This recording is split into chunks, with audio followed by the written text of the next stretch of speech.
এসেছে, টেলিভিশনে রিপোর্ট হয়েছে, চাঁদপুরে সম্ভবত এক ইমাম সাহেব ঘুষের বিরুদ্ধে বয়ান করেছে। বিশাল বড় পাপ। ঘুষের বিরুদ্ধে কেন বয়ান করলো?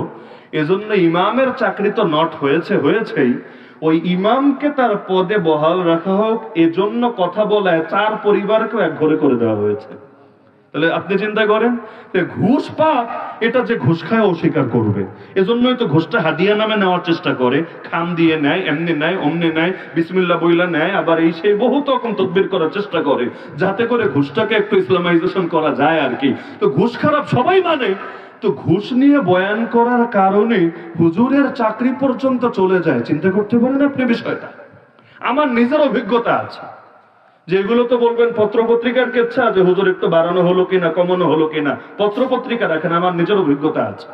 মাঝখানে একবার ঝামেলায় পড়লাম, শিরিক বেদাত নিয়ে যেহেতু কথাবার্তা বেশি বলি, আর আমাদের রাজবাড়ি আলহামদুলিল্লাহ বলেন আর নাউজুবিল্লাহ বলেন শিরিকের আখড়া, তো সেখানে কথা বলার কারণে ক্ষমতাধরদের রোশানলে পড়লাম। আঞ্চলিক ক্ষমতাধর আর কি, তাদের রোশানলে পড়ে আমার জুম্মা তো নিষিদ্ধ, একটা সময় পর্যন্ত আমার রাজবাড়িতে যাওয়াই নিষিদ্ধ। আমার বাড়ি সেইখানে, ঘর বাড়ি করেছি, মাদ্রাসাও আছে, রাজবাড়ি ঢুকতে পারবো না, যে কোনো মূল্যে গ্রেফতার করা হবে, যে কোনো সময় গ্রেফতার করা হতে পারে। পরে একটু শিথিল হলো, না রাজবাড়ি আসুক, মাদ্রাসা চালাক, সমস্যা নাই, মসজিদে এসে জুম্মা পড়াতে পারবে না, কারণ জুম্মা পড়ালে হুজুরের মুখ থামানো যায় না। হুজুরের যতই চিরকুট দেয়, যত কিছুই বলি, উনি যা বলার তাই বলে। সুতরাং উনি যদি বলে আমাদের ব্যবসায় লাল বাতি জ্বলবে, সুতরাং হুজুরকে এখানে জুম্মা পড়াতে দেওয়া হবে না। এভাবে 1 বছর ফেব্রুয়ারি মাস থেকে শুরু হয়ে এই যে এই চলতি বছরের মোটামুটি ফেব্রুয়ারি পর্যন্ত চললো, মানে একটা বছর। তো মাঝখানে একটা মসজিদ থেকে নারায়ণগঞ্জে আমাকে বললো যে হুজুর একটা কাজ করেন, আপনি আমাদের এখানে এসে খতিব হন। বলেছে অনেক জায়গায়, তারা ভালো করে ধরলো, খতিব হন।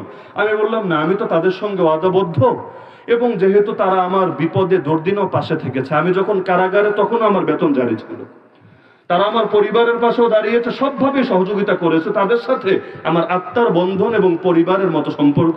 রাজবাড়ি আমার কোনো আত্মীয় স্বজন নাই, আত্মীয় স্বজন তো সব সিলেটে পড়ে আছি, রাজবাড়িতে কেউ নাই। কিন্তু তারপর আল্লাহর বান্দারে এমন ভাবে পাশে থেকেছে যে মাঝে মধ্যে মনে হয় এরা যেন আমার মায়ের পেটের ভাই। তা আমি মানুষগুলোকে ছেড়ে অন্য কোথাও আদা দিতে পারবো না। এতে যদি বলেন 50,000 দিবেন, 1 লাখ টাকা বেতন দিবেন, তাও আমি পারবো না। লাস্টে বললো হুজুর তাহলে টেম্পোরারি আসেন, যে কয়দিন পর্যন্ত ঝামেলা না কাটে, এবং এভাবে যদি তারা জানেও যে আপনি অস্থায়ীভাবে আছেন, আর রাজবাড়ির যদি ঝামেলাগুলো কেটে যায় আবার গিয়ে পড়াবেন, তাহলে তো সমস্যা হওয়ার কথা না। তা আমি চিন্তা করলাম না, এটাই তো যুক্তি আছে, এটা তো আর খণ্ডন করা যায় না। বললাম ঠিক আছে, তাহলে এভাবেই কথা, যে যতদিন পর্যন্ত রাজবাড়িতে পরিবেশটা ঘোলাটে থাকবে ততদিন জুম্মা এখানে পড়বো, আর সেখানে গ্রিন সিগন্যাল চলে আসলে আবার সেখানে চলে যাব। ওই সময় যেহেতু নির্বাচনকে সামনে নিয়ে এটাকে কেন্দ্র করে রাজবাড়িতেও বেশি কিছু করা যাচ্ছিল না, যে এখন যেহেতু ক্ষমতাসীনদের একটা দ্বন্দ্ব, আবার কে আসে না আসে, তাহলে নির্বাচনটা যাক, আর আপাতত আমি এখানে পড়াতে থাকি। জুম্মা শুরু করলাম, কয়েক জুম্মা পড়ালাম, আলহামদুলিল্লাহ। আগে তাদের কালেকশন হতো যা, এর চাইতে 10 গুণের চাইতে বেশি কালেকশনের পরিমাণ বেড়ে গেল। মুসল্লি আলহামদুলিল্লাহ এখন তো ধীরে ধীরে যতটুকু সংবাদ যাচ্ছে সবাই এসে শরীক হচ্ছে। হঠাৎ করে একদিন আগ থেকেই একটা দলের লোক, সেখানেও ওই একদল আছে আর কি, জেলাপি খোর একদল এখানে মজবুত ছিল। তো এখন আগ থেকে যারা জুম্মা পড়াতো তারাও জেলাপির পক্ষের লোকই ছিল। তো হঠাৎ করে জেলাপি বিরোধী লোক আসলে, জেলাপি বুঝতে পারছেন তো আর কি, আমি এমনি বাস্তবে জেলাপি নিজে পছন্দ করি আর কি, মানে জেলাপি খেতে ভালো লাগে। এখানে এই জেলাপি ওই জেলাপি না, ওইটা হলো ওইটা আর কি। তো এখন আগ থেকে জেলাপির আমল চলে আসছে। আগের হুজুররাও জেলাপির পক্ষে মানুষকে নসিহত করেছে। হঠাৎ করে ভিন্ন কিছু আসলে সবাইকে আর সইতে পারে? তো এখন অধিকাংশই পক্ষে, কিন্তু একটা দুইটা থাকে না, একটু গায়ে চুলকানি বেশি থাকে, এরা তলে তলে ষড়যন্ত্র শুরু করলো। এখন কোনোভাবেই কোনো কিছু সফল হতে পারছে না। বিভিন্ন নেতা খেতারে উস্কে দেওয়ার চেষ্টা করেও কোনো লাভ পাচ্ছে না, প্রশাসনের কাছে গিয়েও সুবিধা করতে পারছে না, তো কোনোভাবেই কোনো কিছু হচ্ছে না। একদিন এসে এমন ভাবে একটা সিস্টেম করলো, বয়ান চলাকালে দেখে সামনে খালি একটু পর পর কানাঘুষা হচ্ছে আর হচ্ছে। তো বারবার বিরক্ত হচ্ছিলাম, তবে বুঝতে পারছিলাম না ব্যাপারটা কোন দিকে যাচ্ছে। তো এখন বয়ান শেষে খুতবার আগে আমার কাছে চিরকুট চলে আসলো যে ওই এলাকার নেতা, নাম আমি নাই বলি, ওই নেতাজির নির্বাচনের জন্য দোয়া করতে হবে যাতে নেতাজি পাশ করে, এবং যেই দল ক্ষমতায় আছে বর্তমান ক্ষমতাসীন দল, তারাও যাতে নির্বাচনে পাশ করে, এর জন্য দোয়া করতে হবে।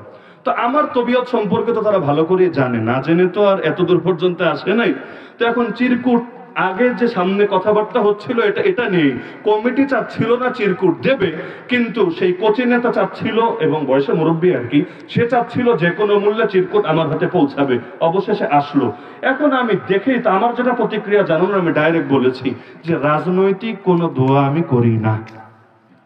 এখন সেটা কোন দলকে ক্ষমতায় আনার জন্য হোক আর কোন দলকে ক্ষমতা থেকে সরানোর জন্য হোক, এই সমস্ত দোয়ায় আমি নাই। হ্যাঁ, আমি এটা বলতে পারি যে জনগণের জন্য যারা কল্যাণকর, আল্লাহ তুমি তাদেরকে ক্ষমতা দান করো, কিন্তু সুনির্দিষ্ট ভাবে কোন দলকে, কোন ব্যক্তিকে নিয়ে আমি দোয়া করতে পারবো না। কেন?